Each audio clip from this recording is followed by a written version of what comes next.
It is April 6th, 2017. It is another episode of the Impact Implosion here in the AngryMarks Podcast Network. As always, I am Seth Draken, and on the other end is the Josh to my JB, Mr. Mike Poland. I think we might get along a bit better than they do. Oh, we'll definitely get along better than they do, and we'll probably have a better show than those two. Okay, I'll be honest. The show was not as bad as the last 2 weeks. There's a reason for that. There are problems. Yes. We got to get to some news. First of which, Aaron Rex is gone. Aaron Rex is gone. Yep. That's unfortunate. Boy, he made a dent in his company. Nope, other than being the first Grand Champion, he did nothing. And made me do a bunch of drinking. He's a guy that was more exposed by this company, I would absolutely. Say. And some bad ones. DJZ got an injury. Got injured, had to have surgery today because he had a ruptured colon. Oh, no. Yeah. That wasn't pretty to hear, so... Ugh. Oh, and, two guys that were former TNA wrestlers are now back in the big house now. Drew McIntyre's back in NXT. Yep. And the Hardy Boys are now Raw Tag Team Champions. 3, then. So, yeah, 3. That is 3. So, yeah, TNA, shots fired. So... And on the Impact. On the Impact, where we open with 2 wrestlers in the ring with no entrances whatsoever. Eli Drake and Caleb Conley. Yep.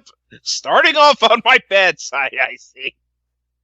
And it doesn't I love how Matthews at the end of the match is like, and this is how a wrestling show starts off. I'm like, this is how a wrestling show should start off, and now it's going to lose ratings because we have this fucker over here, JB. And yeah, Josh said he was trending. He wasn't. Eli Drake wins with a new finisher, which better than the old one. You mean it's not an elbow to the head? It's not an elbow. It's not a clothesline. It's not an elbow to head or a clothesline. No. These two are really starting to piss me off, and Bruce Pritchard has to come out to scold these two. He sounds like the father. Yeah. Bruce Pritchard has to scold these two. Let me explain that. Brother Love has to scold 2 men and say, what the fuck are you two doing? He's like a dad caught between 2 feuding brothers. So, yes, JB says, tonight might be the night I knocked Matthews out before that whole thing happened. So, they have an argument. Said Pritchard's like, we are sick of it. Both of you, shut the hell up. And, JB's kissing ass. Josh says, I'm sorry, said thought you were dead. So, JB's the one who's really looking terrible here, because he's the kiss ass. And they both think they're the best, and he's like, so you both think you're the best? We're going to find out right now. You both are going to pick teams, and those teams will face off. The winning team will put an end to this. You both shake hands. They do shake hands, but they pull each other in. So, that happened. So, they said 5-on-5, but unfortunately it's going to be 4-on-4. Yes. Yes, they said 5-on-5. I just want everyone to remember this. Then we go to the Knockouts Gauntlet starting off with Eva Story against Madison Rayne. By the way, Eva Story is the new name for Casey Quinn, who was beaten up by Rosemary last time we saw her. And these two are still arguing, so Pope has to tell them to keep focused. And when he has to tell you to keep focused, you need to shut the fuck up. So, Rebel's next. Then a person named Amanda Rodriguez comes out.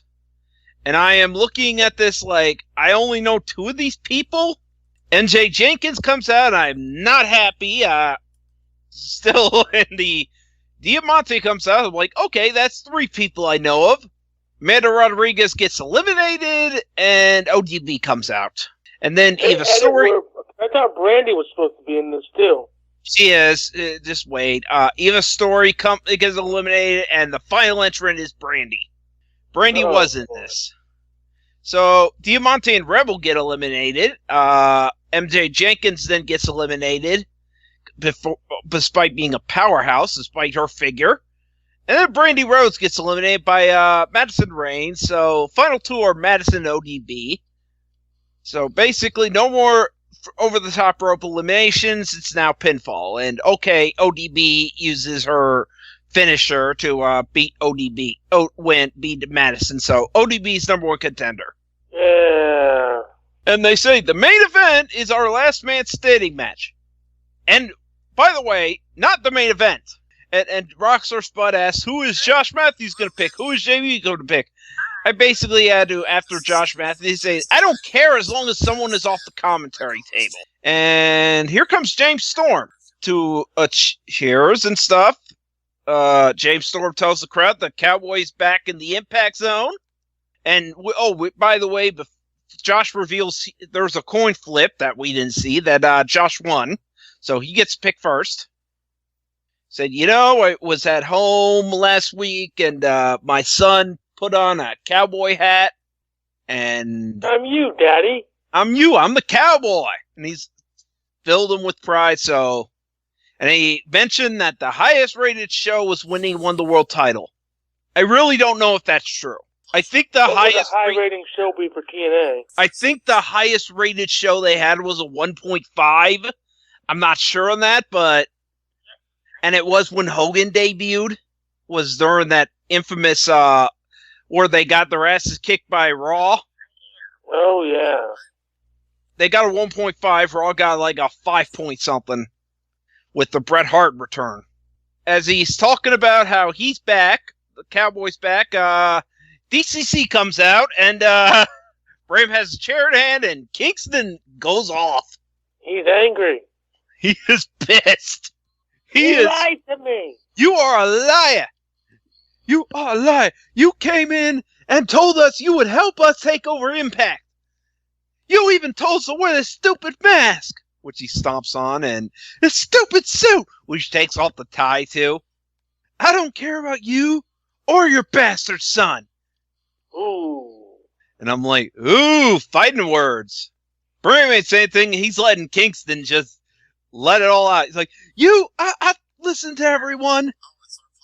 But you know what? I should have listened to everyone. You are nothing more than a carny liar.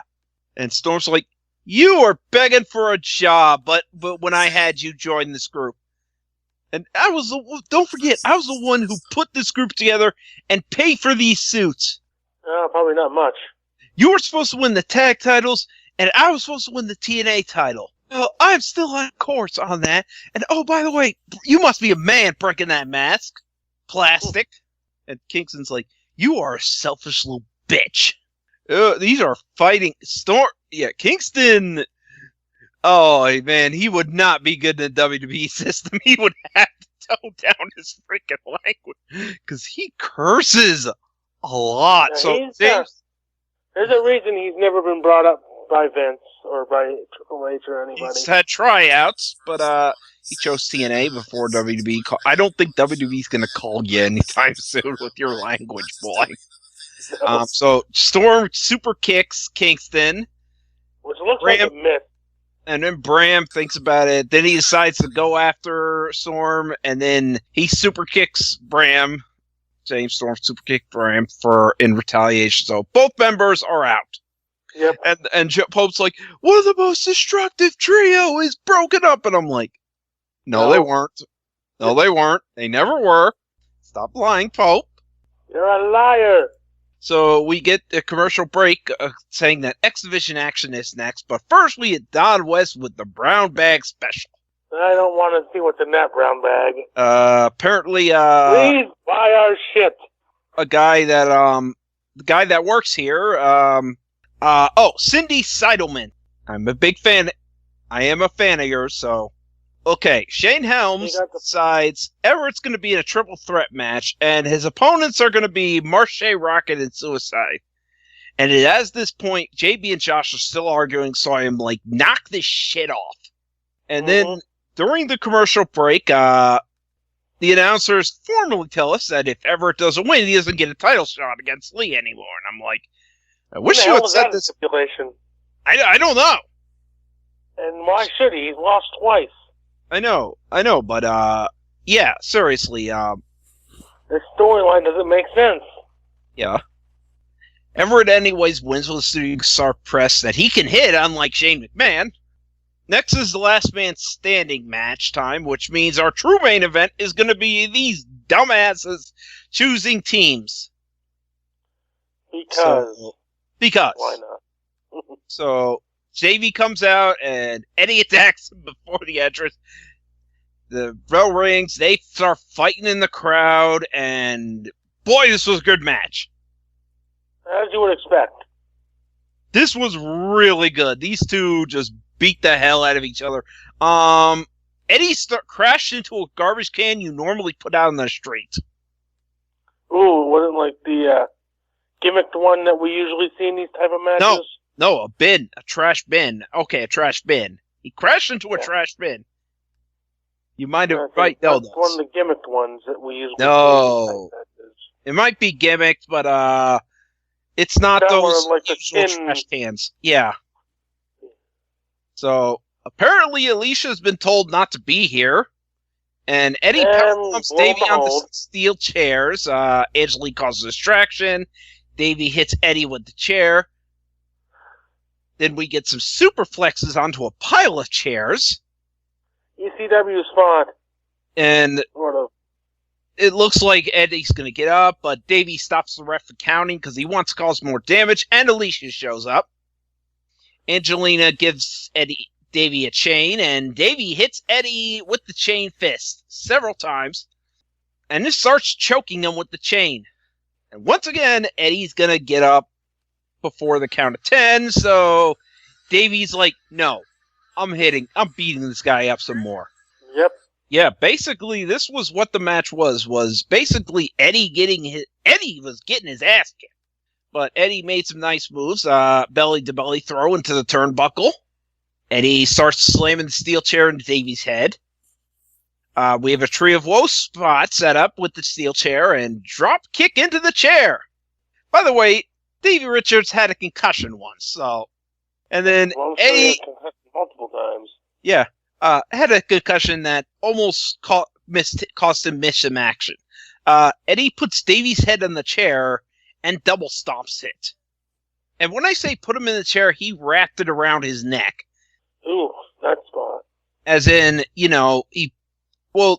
so Davey, it was like a set-up chair, so it was set for sitting, and he put Davey's head in the middle, and he double foot stomped it.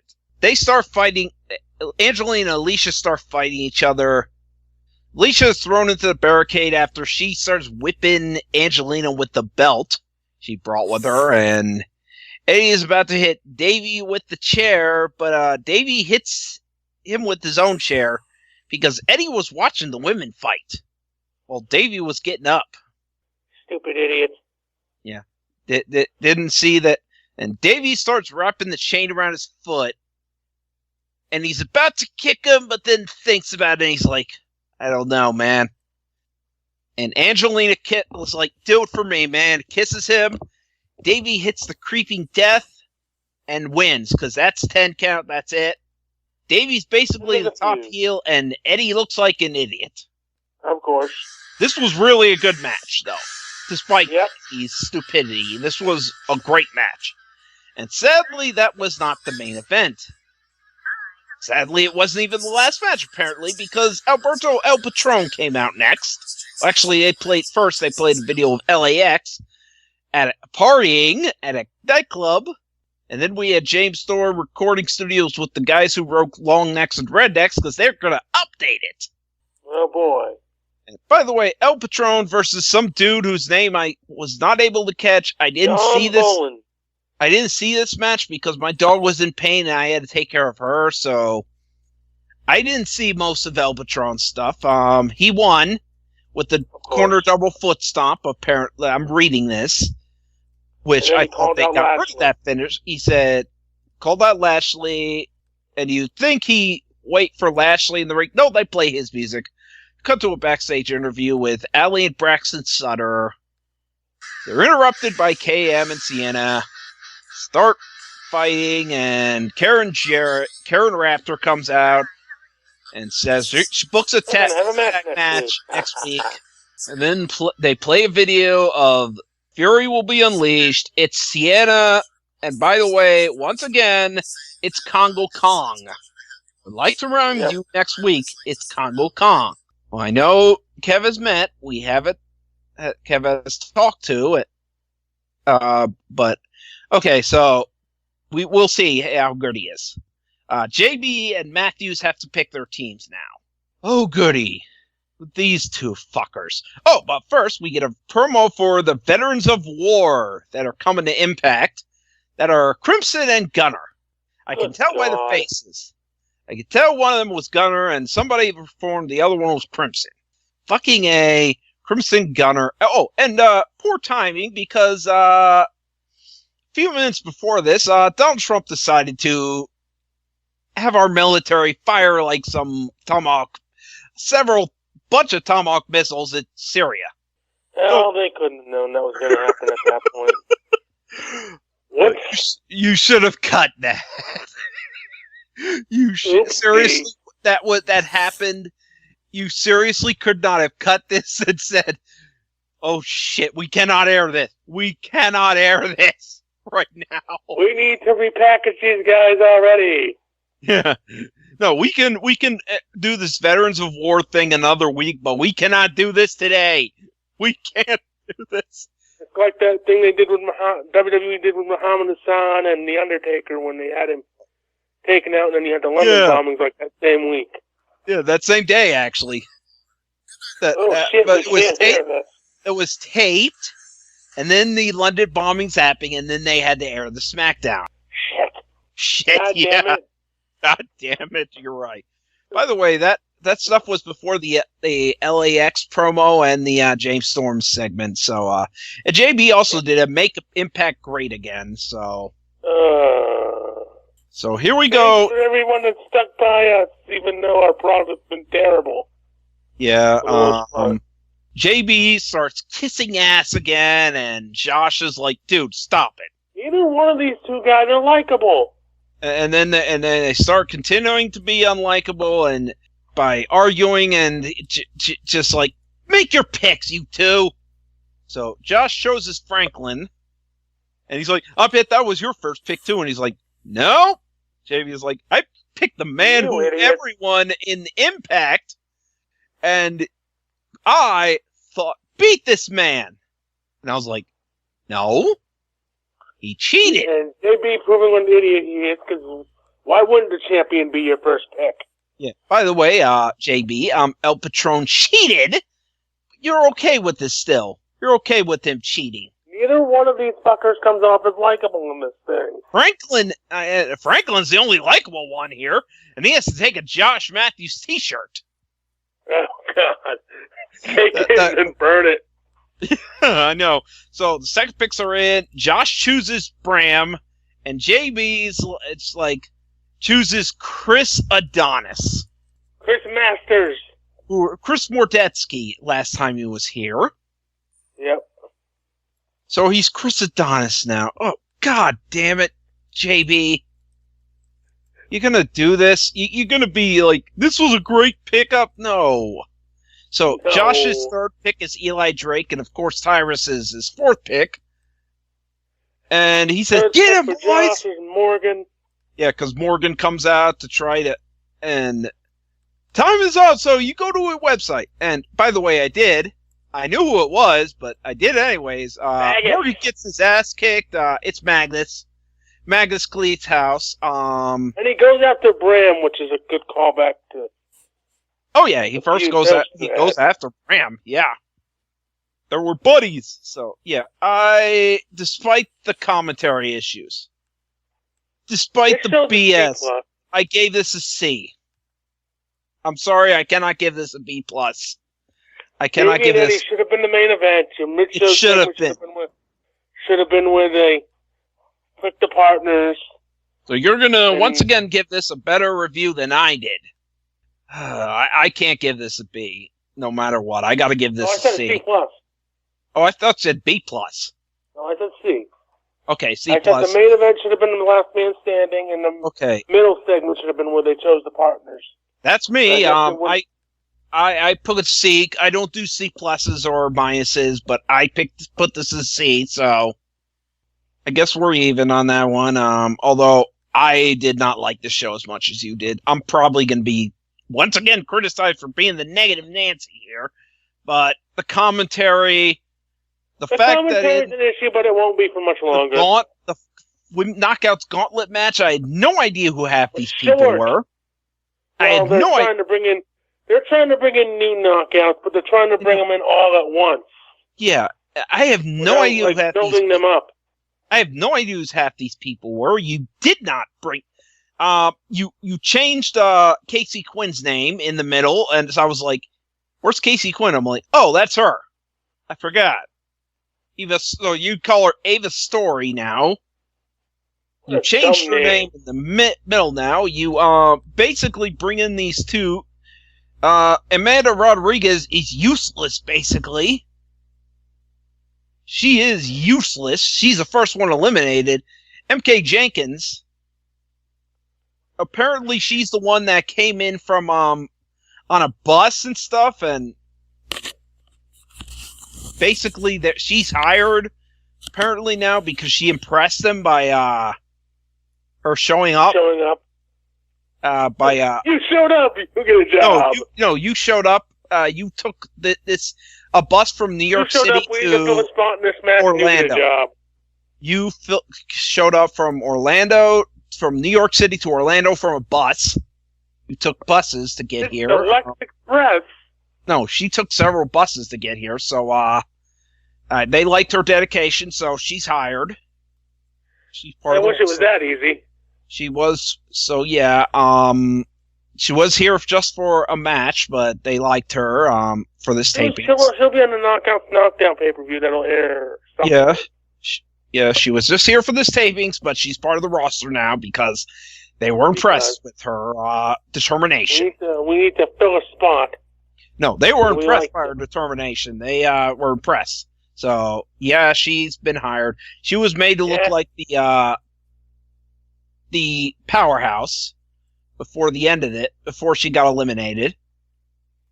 I'm not kidding. She was made to look like a powerhouse, and it's like Sienna and Laurel and Allie are not in this match because, of course, they're all in another feud. But it would make sense to put them in there to fill this out. Yeah, that did make no sense. Why weren't they not in this match?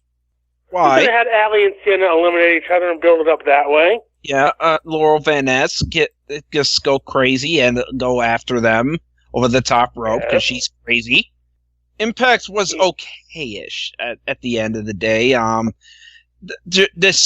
cannot wait for this feud to end between the announcers because it is bullshit, and it is hampering the product. So I guess, of course, next week we'll talk about that and what happens to the commentary team. Do they add another third person, or they just apparently one of the match with Hope?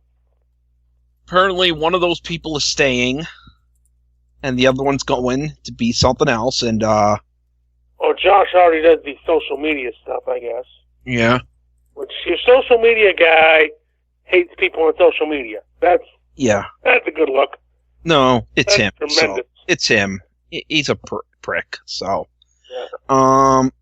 Also, we're also gonna probably get the results of the James Storm EC3 fan vote. And we're going to get the debut of this Fury Will Be Unleashed, which, by the way, I've mentioned, it's Congo Kong. And a couple other things. Another Stephanie Andrew Everett X Division angle. Yeah, we're going to get some more stuff, so. In other events, do we have anything to sell this week? Because I don't. Last week, I finally finished the induction to Time Walker that everyone's reviewed, nobody's really talked about, so hopefully you can get some people to talk about it, but nobody talks about it, even though despite my hard work and dealing with the problem, which I still have, by the way. I can drive now, but my right hand still is fucked up.